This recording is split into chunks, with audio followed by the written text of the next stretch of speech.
cette vidéo, je suis Cécile de leo-mance.com. Alors aujourd'hui je voudrais répondre à une question qui m'a été posée par Ségolène, qui est une lectrice du blog.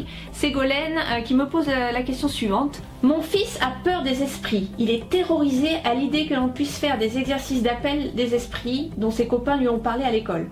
Comment faire pour l'aider? Merci beaucoup, Ségolène. Alors Ségolène, je comprends complètement ce que tu vis parce que quand ma fille avait 7 ans, elle a eu exactement les mêmes soucis, alors non pas avec des esprits mais avec des fantômes, c'est-à-dire la Dame Blanche. C'est une histoire qui circule pas mal dans les écoles primaires. C'est une peur difficile à contrôler parce que elle vient de l'extérieur, elle est alimentée par l'imaginaire des enfants et ça se répand comme ça, comme une espèce de chaîne. Et plusieurs jours d'affilée, ma fille a eu le même souci avec cette Dame Blanche. Elle voulait pas aller au lit parce qu'il y avait cette Dame Blanche qui allait surgir dans la nuit dans sa chambre. Quel que soit l'âge de nos enfants, quand ils ont peur, eh bien c'est difficile de désamorcer ça par des mots, de leur dire que ça n'existe pas ou que c'est pas réel, parce que quand on a peur, eh bien on est contrôlé par notre amygdale et tout le reste du cerveau ne fonctionne pas bien, notamment celui qui nous permettent de réfléchir, de prendre du recul, etc. Leurs peurs sont bien réelles dans leur esprit et donc la première chose qu'on va faire lorsqu'ils sont en situation de crise, et plus la crise est forte, plus la panique est forte, et plus on va essayer de désamorcer le comportement en les rassurant bien entendu, mais les rassurer d'une façon plus physique que verbale. Et pour ce faire, eh bien on va physiquement, le contact physique c'est la meilleure chose, les prendre dans nos bras, passer la main dans le dos de ton fils qui a 9 ans pour pouvoir le réconforter, qu'il se sente tout de suite physiquement mieux apaisé et lui montrer qu'on est là, qu'on comprend ce qu'il ressent et qu'on n'est pas du tout en train de minimiser ce qu'il ressent, au contraire on fait preuve d'affection dans ce moment qui est difficile pour lui. Ensuite par contre le lendemain, ce qu'on peut éventuellement faire, et moi en tout cas c'est ce que je ferais si j'étais à ta place, c'est ce que je fais avec ma fille quand il y a une peur comme ça qui est un peu irrationnelle, eh bien c'est d'en discuter, d'en parler. C'est vrai qu'avec un enfant de 9 ans, on va pas forcément réagir de la même façon qu'avec un enfant beaucoup plus jeune. Pourquoi? Parce qu'à partir de 7 ans, un enfant il est capable de faire la différence entre la réalité et la fiction.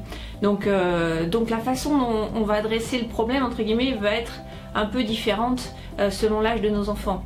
D'ailleurs j'avais fait un article et une vidéo pour la peur des monstres chez les enfants, et il y a pas mal d'astuces ludiques pour aider nos enfants à vaincre ces peurs, à les surmonter en fonction de leur âge bien entendu. Le meilleur moyen d'entamer le dialogue, c'est de leur poser des questions. Ok, tu as peur des esprits, mais ils ressemblent à quoi ces esprits quand tu les vois dans ta tête? Ça ressemble à quoi? Ok, qui c'est qui t'en a parlé? Pourquoi ils t'en ont parlé d'après toi?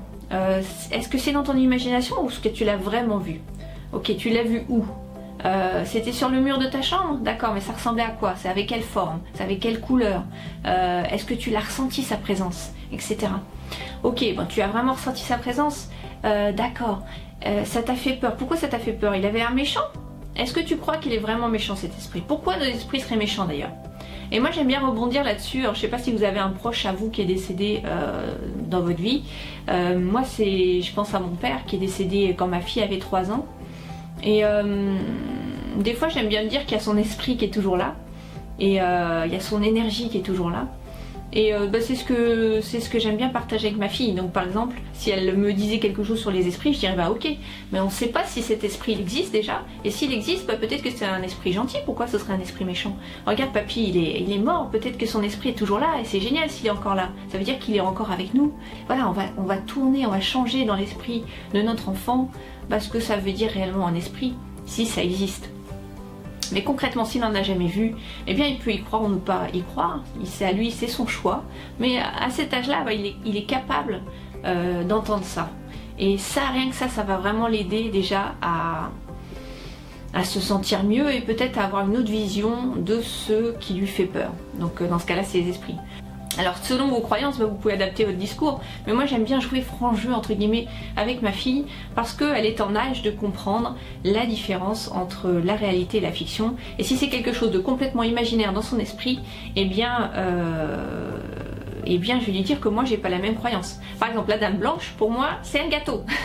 C'est rien de plus qu'un gâteau. La Dame Blanche, j'y crois pas du tout. Donc j'ai aucune preuve du fait qu'il y ait des fantômes ou autre, j'en ai jamais vu. Et donc voilà, est-ce que toi tu en as vu, on va s'appuyer sur du rationnel, du concret, du factuel. Est-ce que cet esprit, cette dame blanche, tu la vois? Alors si tu la vois dans ta tête, ben moi je la vois pas. Donc ça veut dire qu'elle est dans ta tête, dans ton imagination. Voilà, donc on essaie de raccrocher les choses à la réalité. Je vais lui parler du gâteau, pourquoi pas, de dame blanche. Donc lui parler des choses concrètes qui vont l'aider à sortir de cette peur imaginaire. L'idée derrière tout ça en fait, c'est de faire parler nos enfants pour qu'ils s'expriment. Et à cet âge-là, à partir de 7 ans, ils peuvent le faire. C'est pas quelque chose. On n'a pas besoin de passer par des moyens détournés pour pouvoir les faire s'exprimer. À la limite, s'ils s'expriment pas trop avec des mots, on peut leur faire dessiner ce qu'ils voient.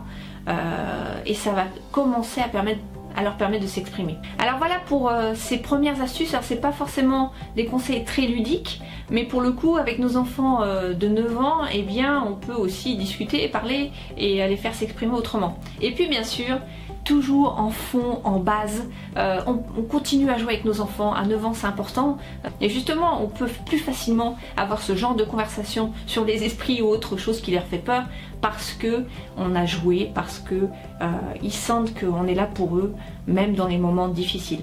Donc des jeux, on peut pratiquer plein. Les activités sensorielles sont géniales, les activités de contact physique, tout ce qui permet de montrer notre affection à travers les gestes, en serrant nos enfants dans les bras, de leur donner le pouvoir dans le jeu. Voilà, toutes ces choses-là qui vont faire qu'ils vont se sentir bien, vont rire, vont éventuellement pleurer pour se libérer. Donc pratiquer ces activités, c'est un must au quotidien. C'est ce qui va vraiment créer le lien, ce lien vital dont nos enfants ont besoin avec nous. Voilà, merci d'avoir suivi cette vidéo. Ségolène, j'espère que ça t'a aidé, ça t'aide à te donner des pistes.